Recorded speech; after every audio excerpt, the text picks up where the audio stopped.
It's episode 14 of my Winnebago-infused playthrough of Encased. Let's waste no time getting on the road. It's starting to seem that more and more they should have just called this game Picnic because we're headed back there again. First, let's see what we have here.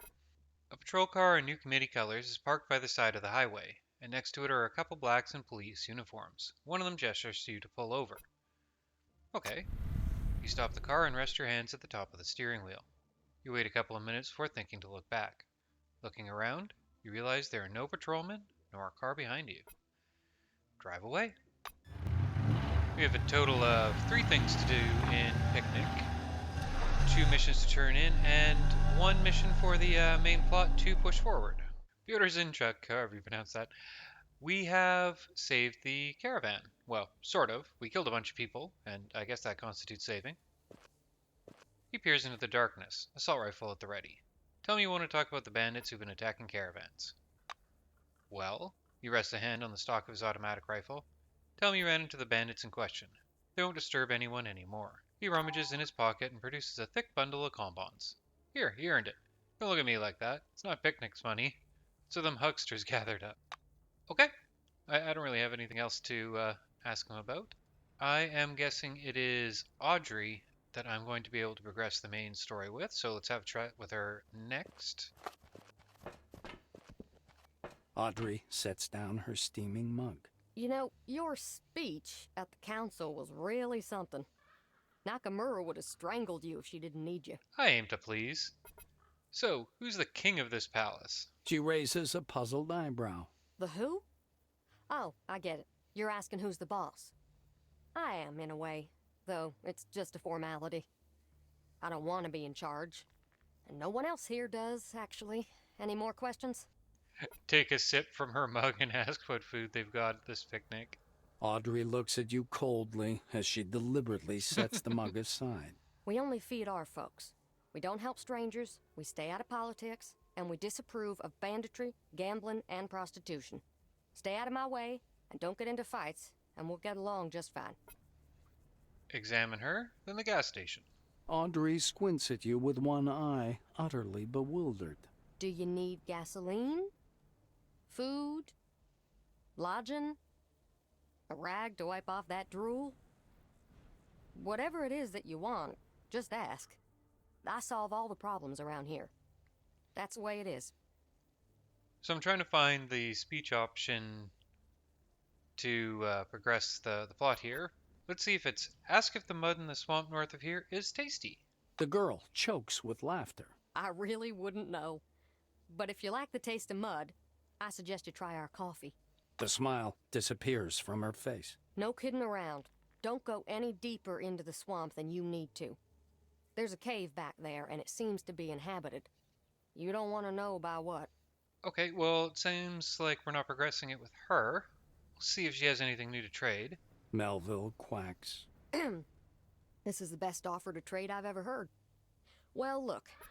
So I gave a quick peek to try to remind myself what I'm supposed to be picking up here. I'm supposed to be picking up protection against maelstrom radiation. And usually it'd be Audrey that you talk to. Let's see if it's this scientist person. See ya. Guess not. Tempting to take the shiny black car, but I think we'll stick with the Winnebago. How about you, Paris? Standing guard, Paris is gazing over the hills, cloaked in swamp fumes. Hello again. She takes a cigar out of her mouth. Did you get a chance to check the graveyard? My brother? Was my brother there? Yes, he was. The slight hope that had lingered in the black's eyes finally disappears. I had hoped I was wrong, that since my brother was nowhere to be found, that he might still be alive. Why am I getting into this again? Are you saying he's buried? There's a gravestone and everything? The grave is being looked after? Well, it's no credit to Kronos, just someone doing their job. And you're doing your job too. Well, here, take this. With trembling hands, she takes a few bills out of her pocket and gives them to you. Say something encouraging and move away. How about the old guy? Does he know what we're supposed to be doing here? He nods at you, the same doltish smile. Get something to eat, sweetheart. You're looking the worse for wear. Nod at the monitor showing a chessboard and ask him how the game's going and who's winning the football match. How could it go? That's how it goes. Alright, I'm almost a chess master. Maybe even a grandmaster under the dome. This hunk of metal is wood from the neck up. What's the point of playing with it? He gives the mainframe's case a hard slap. His face, however, shows frustration. Ain't that much fun going round and round with this thing. Look, my charming. Find me battle chess, would you? I've heard it's a really good game. Scratch yourself and ask what the heck is battle chess. He gives you a stupid smile. Ah, no idea. Never played it myself. It's supposed to be a new take on the popular game. Well, that's what the ads say. Would you get me a copy, please? Happily not. You will get the Gramps' battle chest, and you will fight with him. He grunts happily. That's a spirit. It was invented in Carmine Heights. Go get me a copy on a floppy. Give the Gramps a friendly pat on the bald spot, and move away. Audrey sets down her steaming mug. You know, your speech at the council was really something. Nakamura would have strangled you if she didn't need you. So I came back to talk to Audrey again. I don't know if I missed this the first time, but I'm guessing broccoli collector, or something like that, is actually what we're looking for. She gives you a condescending look. The anomaly protector, you mean? I can teach you how to make one and give you the necessary materials, but Picnic will need something in return, of course. Okay. Audrey looks askance at your outstretched hand. A verbal agreement will suffice. Go southeast to the camp where the Jansens last made contact. I'll give you the coordinates. Pat her on the cheek. So that is 2 missions turned in and 1 mission picked up. And I did notice there is a safe that I somehow haven't pickpocketed yet. So what I'm going to do is exactly that. Let's separate from the other 2 because their stealth is nowhere near mine. And we'll punch it until it's open. $250. Robbed again? What kind of folks would do this? Let's have a look at whatever that letter was. Oh!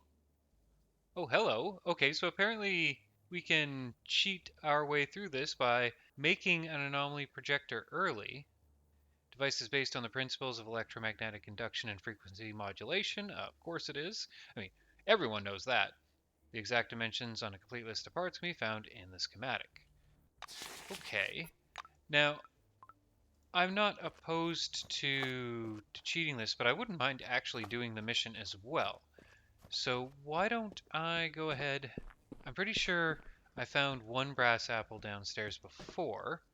Let's sneak past this person again. You know what, while we're here, it might be fun to put on pickpocket. And I'm going to head down to the basement first, though, of course. Yeah, I am absolutely invisible. Oh yeah, my companion's over there. Okay, so I'm not going to be pickpocketing her, and I'm not going to be going down there. Oh well, I kind of wanted to do the mission anyway. It is just kind of fun doing it the the criminal way. Let's get out of here. Now I'm guessing I'm going to struggle at the Maelstrom observation camp. There's probably some reason I shouldn't be headed here yet, but it's literally right next door. We'll go have a peek. Oh, you know what? This is the place where we took out a bunch of bandits who had killed a bunch of scientists. Now what that means is while there's nothing plot related here, there is experience points, and you know we're going to take them. So what we're going to do is get Yoko up on this elevated platform. It's not terribly elevated, but we'll take advantage of it. Get Eiley up into a position.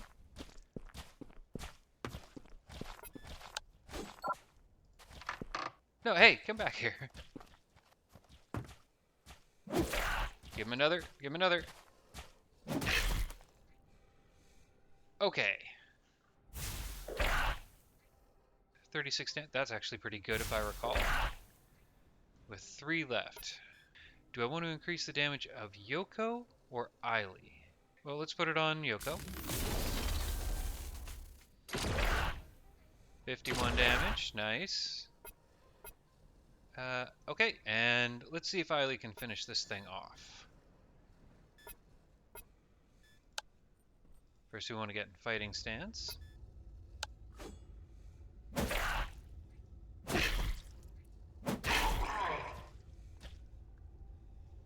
Well, I was hoping, obviously, to try to line myself up for a better fighting position. that wasn't in the cards.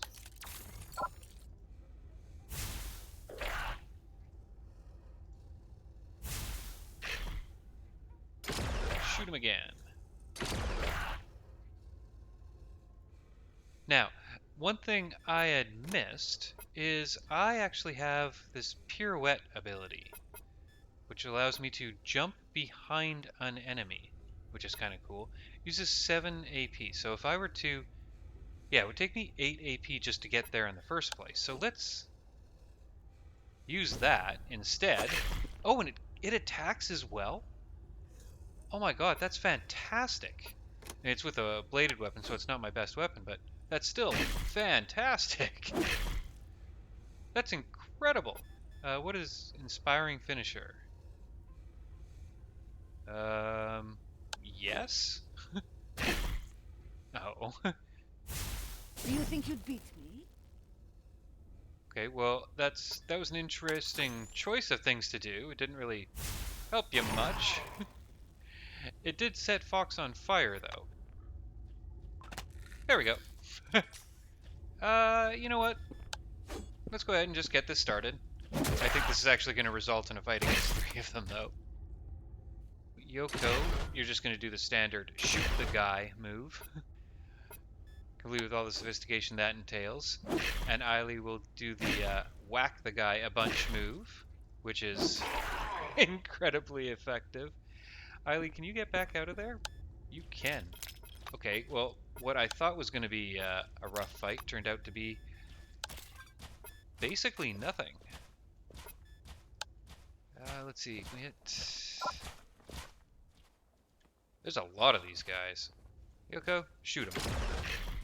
Shoot him again. Shoot him again. Fox, you're at point blank range, so we might as well go to your recently upgraded knife. How much damage was that? 119 damage. That is fantastic. 2,700 experience points. And the next time we go to, there'll be a guy that says, hey, you know, a bunch of my guys down south, they got mutated, but they're actually still pretty swell guys. You should go down and see if they need any help. Again, energize first, and because of our distance, we will energize Yoko. It's a pity we can't energize both of them. But can I do the pirouette thing from this far away? Where is the pirouette thing? Not quite. Okay, so if I move forward 3, then I can do the pirouette, hit him once, and then hit him again, and Inspiring Finisher, or Desperate Attack. 62 damage. Okay. So, that's the it will kill me in one shot toxin thing. Okay, so I don't have this set on Eiley. What I'll want to do is have this ready.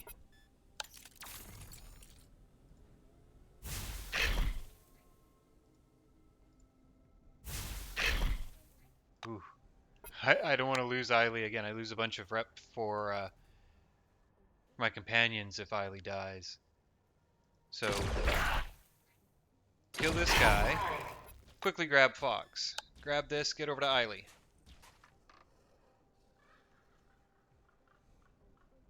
Okay, so how long do we have? 9 seconds. That'll be enough time for Eiley to get a turn. I still want to just do this. I do not want Eiley to drop dead. Who are we fighting? Okay, so it's a guy over here. I don't want him that close to Yoko, so we'll do this magic little trick. Put him next to Eiley. I love that trick. That and that pirouette give me so much initiative on control of the battlefield. This team is a lot of fun. It's a lot of fun playing as these guys. Now, let's see with 15 AP if I can just do this guy 114. Where did that come from? Okay, back up, back up. Go into stealth. Go into stealth. Reload. Go into stealth. Back up. And go ahead and use first aid on yourself.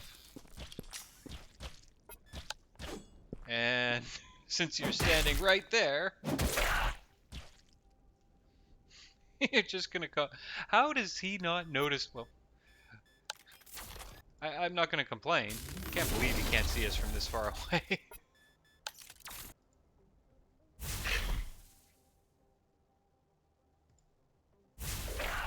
Kind of want to save the ammo. Let's go ahead and put in this kind of crappy gun.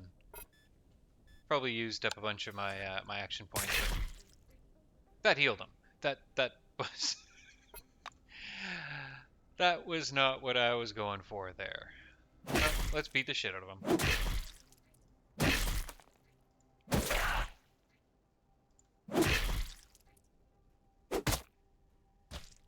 Okay, is that super poison or is that just regular poison? It's just regular poison. Fox, he's right next to you, so kill him in one hit. Oh wait, you'll heal him. I've been doing a lot of that this round. Maybe I should have just shot him with Yoko. Maybe that would have been the smarter plan of action. Let's just go ahead and do that. Alright, that's a level up. And gonna hold on to this first aid to use on myself once it cools down. And there we go. We're definitely gonna want to use it even though I still have a bit of poison left. Let's go into stealth. I was gonna go ahead and take that level up, but I think there's just the one left. Figure I might as well just clean this up.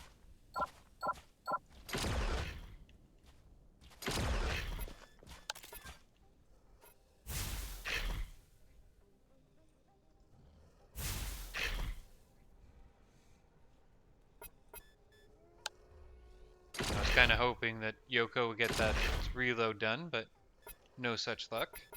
We will switch back to our bladed weapon for this acrobatic pirouette, which I will have to move one space for, I think. There we go. Nicely done. Reformer is knocked out. Something popped up there. I didn't get a chance to read it. It also said that I got plus 15 reputation in Carmine Heights. Quest completed, Signals of the Dead. Oh, I'm knocked out. Rest while fainted. You have rested somewhat while being unconscious. I didn't realize I'd gone that far. Okay, well, while my character is... Another one of these. While my character is slowly waking up, I will go ahead and use the rest of my party to search all these bodies. Minus 100% view radius. I suppose that tracks. Well, while I am, taking a leisurely nap, let's go ahead and do the level up. And I've thought about it. I am going to take the points that I have now and the points I saved up and drop them all into medicine. What this will allow me to do is remove addiction. So if I ever decide to use that drunken master thing, which I will, I'm sure, in later levels, I don't have to worry about getting addicted to alcohol. Well, I mean, I do. It'll still happen, but I don't have to go to a doctor to deal with it. But more importantly, I have resuscitation, which will allow me to raise one of my followers without using a resuscitation kit, which, well, I mean, that's helpful in and of itself. It won't be helpful if my character is the one that goes down, but, well, I'm doing it. That's kind of a slam dunk. Looks like it's also a perk level, and I have thought about this, and I am looking for, and have probably passed it already, I'm going to take the Art of War, which will give me another 7 points of resilience, because I'm trying to get as much resilience as possible. It's also going to give me 7 points in initiative, which is nice. My character is always the last to go, and while this is not actually going to push me up that much, where is initiative in this list? Ah, here it is. 15 is very low. It'll be nice to get it a little bit higher. This will still have me low on the list overall, but it probably won't have me dead last most of the time. Anyway, this is the perk that's going on. So, taking well, I was about to say a nap, but it's more like sleeping for a full day back at the camp, we have a sleep event. Some believe that in dreams, one reviews every bit of information gathered during the day, or that you relive emotions that weren't permitted to feel in their entirety, or that your consciousness just goes freewheeling on the waves of imagination and fantasy. Seems like this time it was the third version. You're waiting in ambush on a rooftop, the broad windows of a fancy restaurant perfectly visible below. An enemy intelligence agent is dining in the restaurant, and you need to eliminate them, or convert them if the situation calls for it. There's a rustling sound behind your back. Ninjas are sneaking up on you. You roll over and level your trusty firearm. Your dream is like a thrilling adventure movie. You feel a bit let down that you had to wake up. On the other hand, your dreams left you with a bunch of positive memories, and now you feel ready to take on some real life adventures. Beware the dome. But with a full belly and some soda to hydrate me, off we go to the next spot on our trek, which is the Gretel 4 experimental bunker. Let's see what we have here. An expensive looking sports car, which in itself is a rare sight under the dome, overtakes you in the oncoming lane. The tinted window is lowered, and the driver, a young man wearing dark shades, gestures to get your attention. The hard rock pouring out of the cab is loud enough to drown out even the engine's roar. What is he looking for? As you both stop, the sleek-haired show-off dressed in a nice gray suit flashes a predatory smile. Bonjour, my name is Jackie Boy. How about a little drive? 10 minutes. Sure? Jackie Boy smacks the steering wheel with both hands. Gold rings glitter all over his fingers. Yeah, baby, may the best man win. Without further ado, the driver goes full throttle, howling and hooting, and his car rushes forward in a cloud of dust. You floor it, and your car starts to pick up speed. You quickly catch up to the sports car. Okay. Its driver bangs on the steering wheel and smiles maniacally at you. Alright, weirdo. That was just a warm-up, got it? Now Jackie Boy will show you how to drive for real. Let's finish at the roundabout, okay? On the count of 3. 1, 2. Okay, do we actually race him, or do we just run him off the side of the road? I don't know why we would do that. The acceleration pushes you into your seat. Yeah, the 0.01 G's of force from the tiny engine in the middle of this Winnebago. The road ahead is flat, straight, and surprisingly smooth. Yeah, that definitely benefits me. Well, accelerate as much as possible. Your car obediently accelerates. Jackie is literally half a car length behind you. The roar of his engine is so heart-rendingly loud that your car's windows are rattling with it. This section of good road comes to a sudden end, turning to broken asphalt covered in cracks and potholes. Let's be a little bit cautious. You give it a little throttle and nearly lose control of the car. You have to slow down. Jackie is almost neck and neck with you, but still slightly ahead. Well, of course he is. You continue racing forward, then you spy a family of wolpers ahead, slowly crossing the road. Vehicular Assault 30. Accelerate slowly before running over the wolpers. Well, I'm pretty sure that you automatically have piloting 30 just to be able to drive a car. Well, yeah, we're going through them, not around them. Easing up on the accelerator slightly, you dash straight over the rodents' backs. The car bounces a little.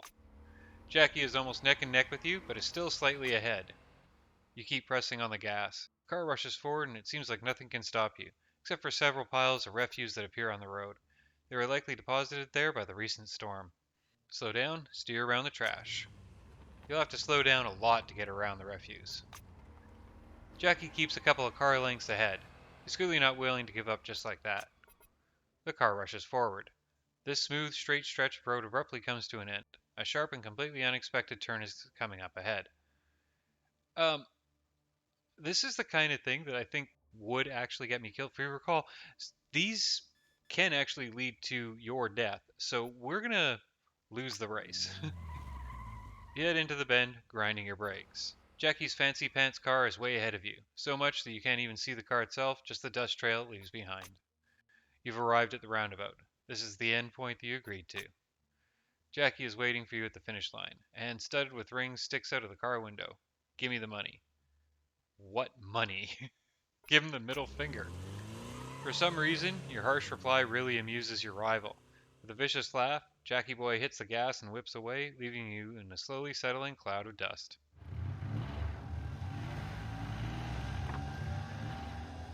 Gretel 4 Experimental Bunker. Oh, just jumping right in, eh? Okay, so this is a puzzle bunker. And I remember there was something about this that wasn't intuitive.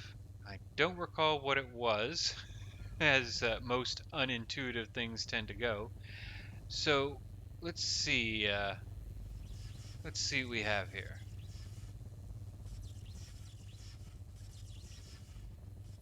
So I picked up what appears to be a holographic relic, and I cannot walk through the red things, but I can walk through the blue things. Okay, so that's how it works. If I walk through the blue thing, the relic gets taken out of my inventory, or however you want to call it. So what I need to do, I don't know. I don't recall. Oh, okay. Okay, that moves it all the way down there. So I wonder if I can get the bloomajig into the thisumajig. Okay. Now if we move this back. Okay, and the bloomajig stays over there. Go ahead and put the bloomajig in that thing. Okay. That opened up this, so now I have two of these. I'm guessing that one now goes there. I bet I have to get it back onto this one. There we go. Okay. And what does this do? Well, that was not difficult, although I will admit, the first time I did this, I didn't actually pick up that walking through the blue field made this disappear from your inventory. You know, of all things to not get, I guess that seems like something obvious. I'm guessing most people pick it up right away. I wonder if there's like half the people who did this didn't pick it up at all, and half the people picked it up right away. Well, either way, that's what it is, but I did recall that there was some sort of trick, and that trick was, well, when I say there's some sort of trick, of course there was going to be a trick. Empty relic storage. I mean, some relic dust is always nice. I wonder, is there any way to get one of these relics into that? Let's go ahead and grab this and see if it does anything. Can't use it now. Okay, so I guess the answer is no. Have a peek in this terminal. Access denied. Jam a floppy disk in there. The screen backlight is almost dead. The yellow letters beneath the dusty glass are barely readable. You switch to the main menu. Enter log to check the terminal working logs. The mainframe shows you the working logs of the entire complex. The last experiment was conducted more than 19 months ago. The access control system reports that no employee left the shelter after the experiment. It's strange that you see no skeletons nearby. It is strange. Am I missing a door here? Maybe they... I don't even have a guess. This safe doesn't appear to be locked. I think that's slightly better than what I've been using on Yoko as a secondary. What does that do? Nothing? Really? Literally nothing? Okay, well let's have a peek, see how this suits Yoko. I think the problem with this is it uses the same weapon power cells as her main gun. And if we take a look at the two of them, it's kind of a tough sell. How much damage are we looking at? 23 to 25 versus 50 to 68. And of course, that's, I think that's 3. No, that's still 4 action points. So, does this do anything interesting? Not really. Okay, so yeah, that's kind of completely useless. I can't think of it. Well, it's probably actually pretty good. It's just completely useless in the context of the gun that Yoko normally has. So that'll wind up getting sold. Okay, I guess that's it. Let's get out of here. Next on the list is going to be a couple of places that I don't think I actually saw the first time I played the game. Let's go have a peek. Jordan Prius Salt Marshes. The road you are traveling leads through salt marshes. A majestic white field stretching to the sides and sparkling like a thin layer of snow makes you stop. You get out of the car. The wasteland, crunchy with salt, ends with a sharp border. The edge of salt crust, similar to cloudy glass, abuts the whitewashed ground. Below it and a little above it there are still layers of heavy water, through which the scarlet bottom is clearly visible. Scarlet bottom. So this is a lithium salt lake. Okay, well, um, drink from the sea would be a terrible idea. We'll gather a bit of salt. You sit on the shore and scoop some sparkling water into a cup. The process is harder than it first appears. Most of the effort is dedicated to dissolving the salt and removing impurities.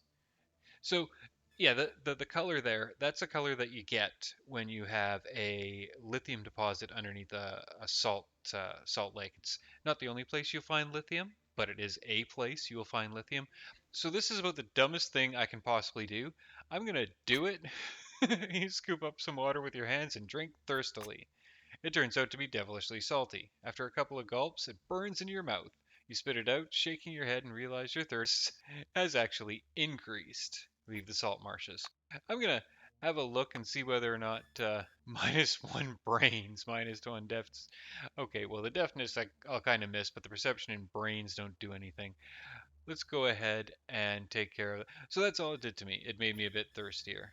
Let's go ahead and put down some booze. Got plenty of it. Drink from the salt lake. Oh my god. Okay, the mirror. What is and does the mirror? The car floats gently over the road, swaying slightly on bumps. You turn the steering wheel, looking around now and then. Glancing through the windshield again, you notice something interesting in the distance. Well, we're going to take a look. You pull over to the side of the road. Not too far from the road, there is a shallow lowland overgrown with thorny bushes. That's where you leave your car. A faint aroma of quartz lamps? Oh, okay. Does a quartz lamp have an aroma? What is a quartz lamp? Anyway, joins the ever present smell of sand, waking memories of the sea. The ground here is bleached by the sun, and the strange fog surrounding the area indicates presence of an anomaly. But which one? Looking around, you notice a man covered in dust. He's standing motionless by a sunlit rock, examining you. Interesting. Okay, so we have our exit over there. Oh, by man, they mean a dead person. Well, no, they said examining me. Was it a mirage? Okay, so he had some smokes on him. And some ammo. Locked. Well, yeah, that's not a problem for us. And a grenade launcher, which is not as good as the grenade launcher I already have. Am I missing something? Oh! Okay. So somehow my perception of nothing allowed me to see this old box over here. We have another body. Oh, no! Well, let's give him some water?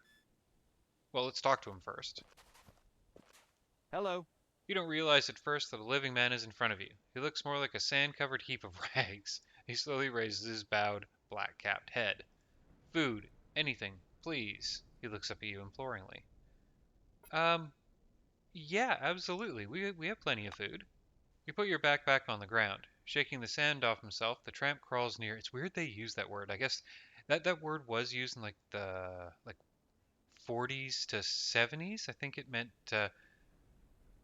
I'd have to look it up, but I mean, we don't use that word anymore. I wonder if they decide to use that word because it suits the era of the game. But either way, he's watching hungrily, and of course, he's starving to death while I'm talking about lexicon. And um, let's give him some heated beans. I can't imagine that that's what he was hoping for, but sure. He grabs the food and fills his face with trembling hands. His whole body is shaking. He looks up at you with tears in his eyes. Thanks. I don't even know how to thank you properly. Actually, yes I do. Uh-oh. He raises a trembling hand and points off to one side. There's a corpse not far from here with a box of bullets beside it. You can take it. I don't need him anymore. Now that he's been fed, I'd like to know how he wound up here. He touches his head as if doubting its integrity. I can't tell. The time passes very oddly. What day was it today? Do you know what day it is today? Tell him the current date. Horror distorts the soldier's face. Yes, but what year? How? Although, I understand. I I think I understand. I'd like to tell you something. Listen. Me and Danny, we lost each other. And when we met again, he had an old man's face. I'm not lying. He pressed his hands to his temples desperately. He points to the hump of sand. Danny's lying there. The box of cartridges is still on him. Take the ammo, take everything. I don't need it. I don't know what I need anymore. Bye-bye. So I guess the idea is this guy found himself in a time bubble or a time warp or who knows what, or at least his buddy did. So something around here is warping time, and his buddy came back and was an old man. Oh, sorry to hear that, buddy. You want to lift? I mean, guess not.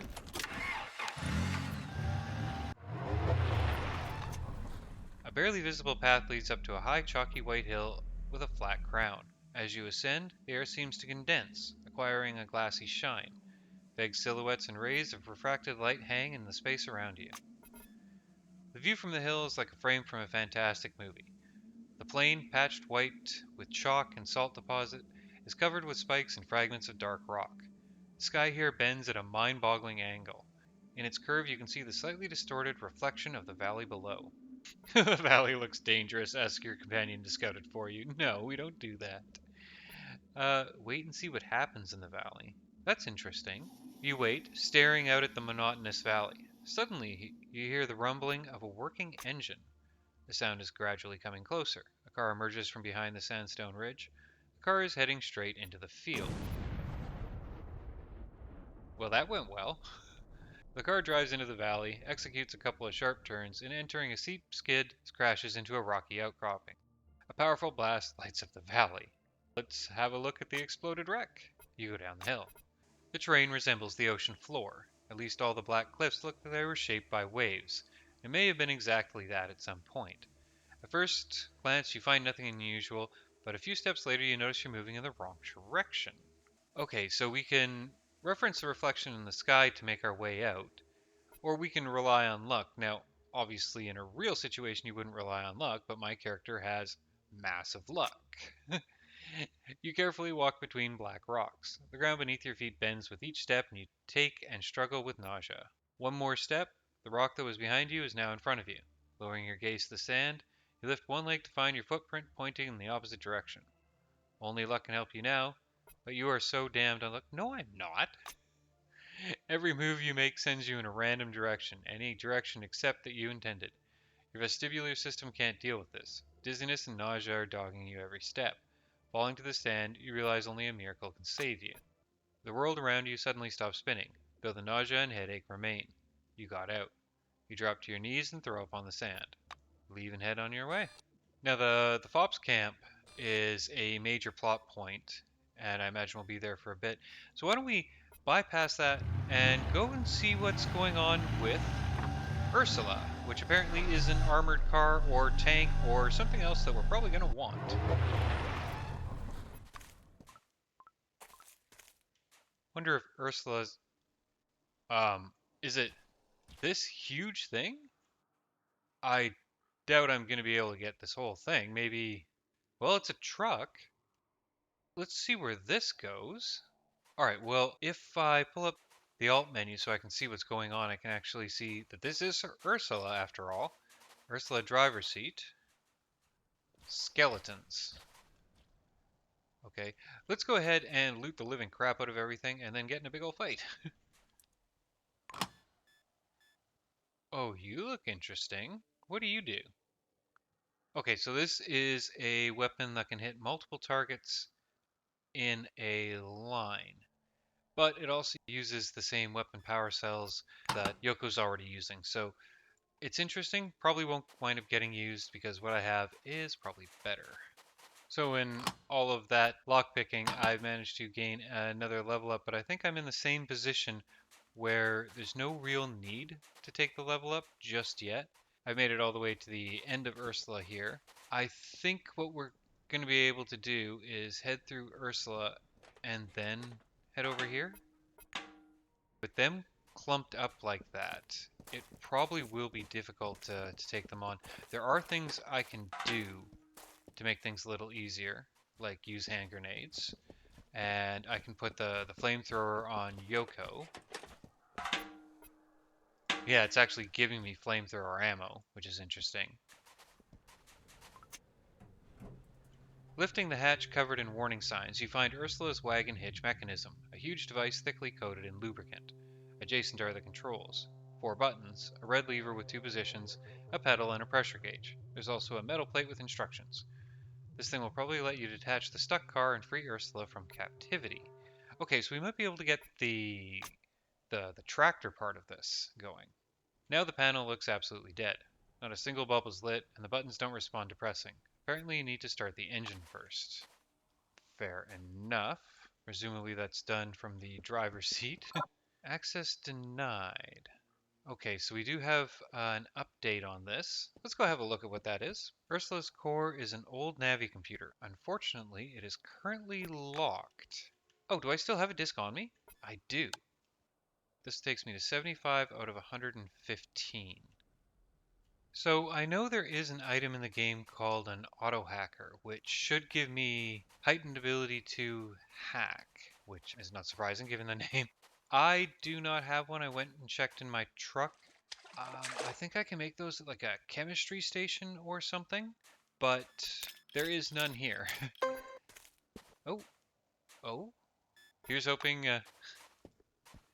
Bet you there's one in here. Nope, just ammo. Okay, so one of them might have one. It wouldn't actually surprise me. So let's see. What is the best way to totally exploit our our position up here? I think it's probably pretty straightforward. Riley, how far can you throw a grenade? Not far enough. That's a good amount of damage, though. Ah, do it. And Yoko, get to the shooting.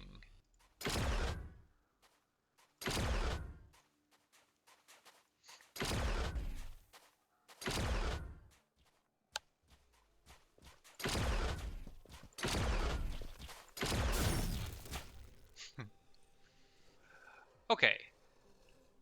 So first and foremost, we are going to energize Yoko. And just start shooting away. Now you see that increase in initiative has actually put Eiley ahead of Yoko in terms of the initiative order. Let's see about this pirouette. Not quite. Okay, so stand up, move 2 spaces forward. Awesome. That does actually mean I'm only going to be able to get in one attack. Well, one regular attack, which is enough. Oh, what? The rest of the guys don't want to come and play? Well, we'll go to them.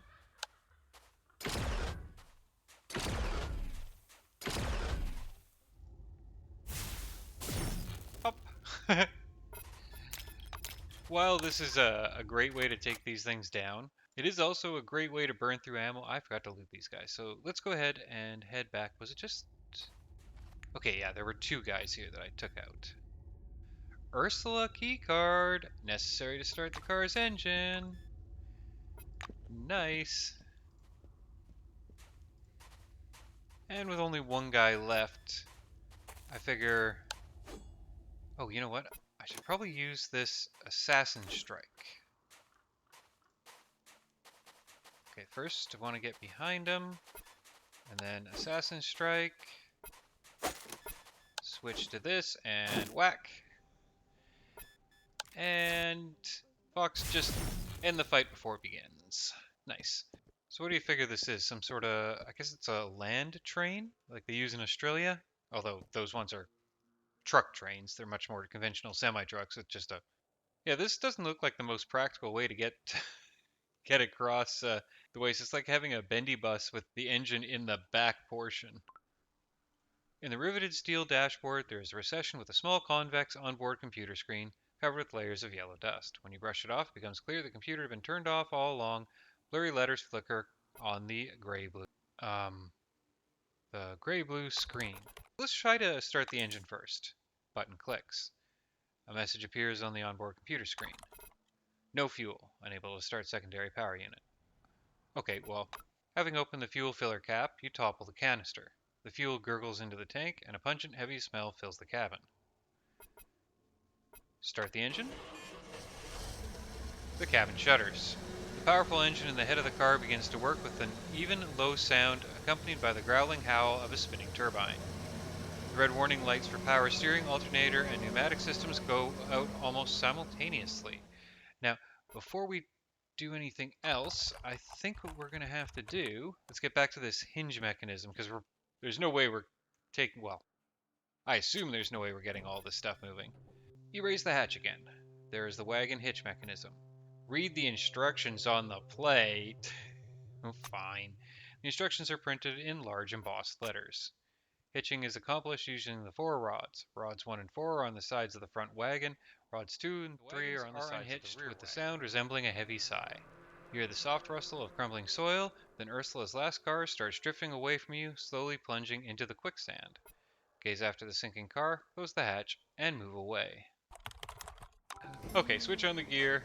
Ursula shudders with a fierce roar. The space outside the window was covered with clouds of red dust and sand falling from the roof of the car. Ursula awakens! The roar of the engine is accompanied by the gradually fading vibration of the huge rotor under the floor. Apparently the main power unit, based on the technology of the forefathers, is starting. The steering wheel trembles in your hands. Skidding and roaring its engine, the car gets out of the sandy trap.